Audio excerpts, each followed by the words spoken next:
Hey sitters, I'm Lydia. Welcome back to another video.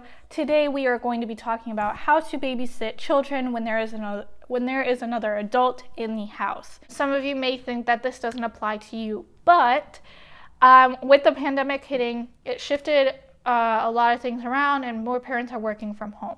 Now, originally when teachers had like a teacher work day or kids had school off when parents still had to work, there was after school programs that would take kids, but with COVID, that may not be the case anymore, or parents don't feel comfortable doing that, or the after school program is filled and they need you.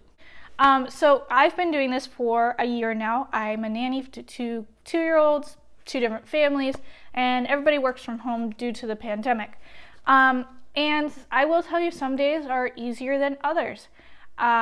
Kids naturally gravitate towards their parents or whoever's caring for them rather than a babysitter. I mean, who would you go to? A babysitter or somebody who's been caring for you for a while, or somebody you know? We would all choose that somebody we know or that has been caring for us for a long time, rather than the person that comes occasionally to the house. Like I said, I've been doing it a year, so I've learned a couple things through that. Some days, again, are easier than other days, but I found what is working in those easy days, and I've tried to do that every day. So here is my advice. Try to get as far away from the working parent or adult as you can.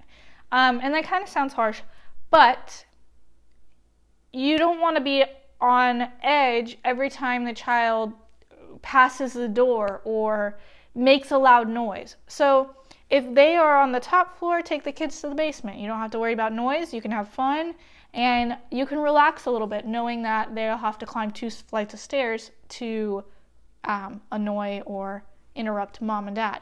I live in Florida, so unfortunately we don't have basements to go to. And some of you may not have that either, or the basement is unsafe and you can't take kids down there to play.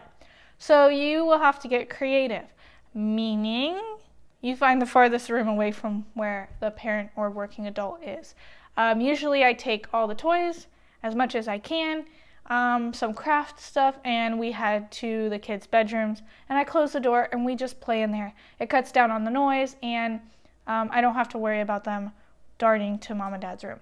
Also, I ask the parents if there is an important phone call or meeting that they have during the day and what time that would be, so I could take that opportunity to get the kids outside, so we are not interrupting the important stuff.